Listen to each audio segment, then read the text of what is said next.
when they start to move the Queen's coffin. That's from about 10 o'clock this morning. But in the meantime, let's take you through how some of the newspapers are covering this story. I'm joined now by royal historian Tessa Dunlop and also political editor at the Sunday Mirror, Nigel Nelson, for a look at some of the inside pages. You'll have to tell me who's kicking off because I haven't been organised enough to look ahead. Nigel, take it away. Yes, where are we? We're on the Sunday Mirror, and I was researching her 15 prime ministers that she's gone through. 16 if you count Harold Wilson, who popped up twice. So that's the total she appointed. She also went through 7 popes and goodness knows how many presidents. What was interesting about it was just how much detail the Queen had and her prime ministers didn't. So Winston Churchill had dismissed her as being a mere child, and he was certainly pulled up on his first audience that he'd not read all the telegrams from ambassadors around the world. She had, and picked him up on one from Baghdad and said, "Isn't it interesting what's going on there?" Churchill knew nothing about it. Harold Wilson came a cropper when she suddenly sprung on him that there's a very interesting new town about to be built in near Bletchley. Harold Wilson didn't know anything about him, he hadn't read his papers. That was Milton Keynes. But she seemed to have the grasp of detail that even her prime ministers didn't. And over the years, they came to value what she knew, the knowledge she built up, the fact that basically she had much more experience than they did about the whole world of politics. And they went to her for advice. And they went to her for advice. I noticed in your article you think she wasn't too partial to Boris Johnson. No, I think that because of his lack of attention to detail. And obviously it didn't help terribly with Boris Johnson that he had to apologise to her formally twice. First, proroguing Parliament when the Supreme Court said that he couldn't have done that. And the second time, probably more seriously, was when the Number 10 held a lockdown party on the eve of Prince Philip's funeral. Oh, yes.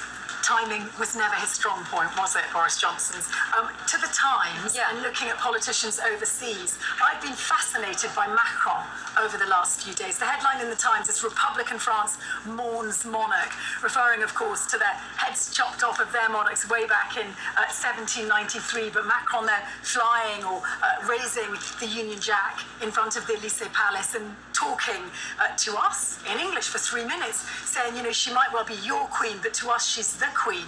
Questions, of course, of whether he will come to the funeral. Certainly in 1952, the French president came to George VI's funeral, and the Edinburghs, as they were before Princess Elizabeth became Queen, their first overseas tour was to Paris in 1948, and she wowed them. And it was all the time of the Dior new look, really tight waists and big skirts, and the Queen was pregnant with Charles. Nobody knew, but she couldn't wear this new fashion. She was in a rather stodgy Hartnell dress.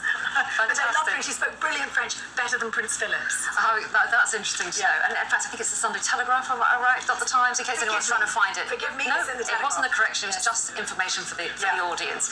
And let's move on, shall we, to your next choice. And this is focusing on Keir Starmer, isn't it? Yes, and this was the fact that Keir Starmer affirmed the oath rather than swore to God yesterday in Parliament.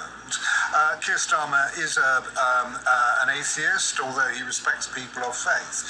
What was interesting, I think, that I need to sort of mention that because of the way that Charles dealt with it at the Accession Council, where he described himself as defender of faith, and it was faith in the singular. There had been some speculation he wanted to be defender of faith to actually represent our multicultural, multi-religious Britain.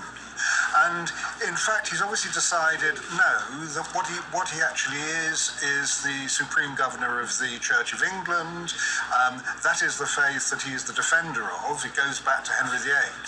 And so he's decided that that is the way he should be as the monarch. It won't stop him embracing other faiths, but I think that it was quite good he stuck rigidly again to the Constitution. He might have looked a little bit presumptuous if he'd suggested he was the defender of all faiths. What do you think? Because he's officially got the role as the head of the Church of England. That's right, exactly. And now to the Mail on Sunday, and back to those boys, William and Harry. Two points to be made on this page. The first is, of course, the Mail have got a body language expert to have a look at what they're referring to as Prince Harry's barrier gesture.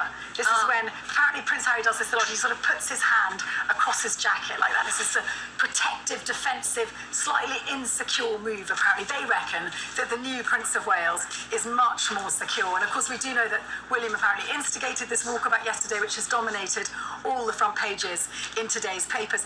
But after all, he is in the more secure position. He is now officially heir to the throne. He's fully embedded in this giant institution of monarchy. And I really feel it's got to be front-footed, that rapprochement by William and by Charles, because they've got the big seats. Whatever people may say about Harry and Meghan and the millions that they're earning, you know, they are just a couple on their own. And I think it has to come from the royal family, really, those efforts to build bridges. Well, yeah, and interesting how important that is to the public or not. I mean, what do you think, Nigel? I mean, people love to see these scenes, to see these four together meeting the crowds.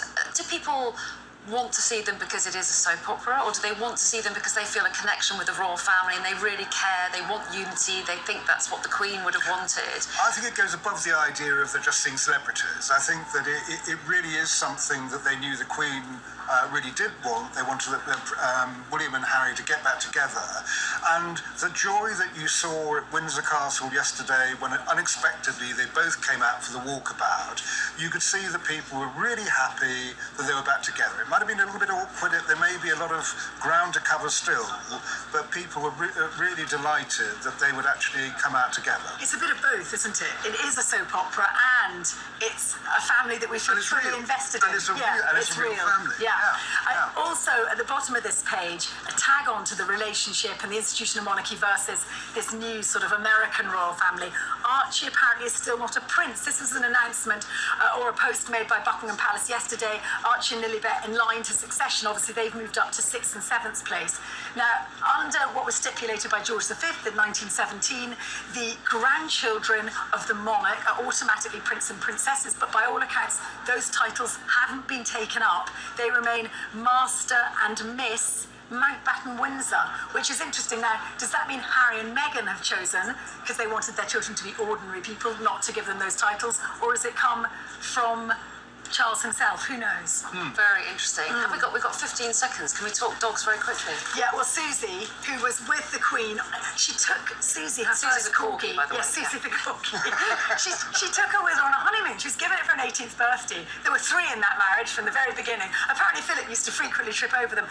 Corgi's descendants right through to 1918. The last one died, Willow. But she then had doggies, which is a hybrid, by the way, of a dachshund and a corgi, because you know, one corgi got busy with Princess Margaret's dachshund. Interesting. On that note, we will leave it. Anyway, Tessa and Nigel, thanks both very much indeed. Good to have your take on the papers. Do stay with us. We're going to have live coverage from Buckingham Palace and Balmoral throughout the morning this morning as the Queen's funeral cortege begins at 10 o'clock. Do stay with us.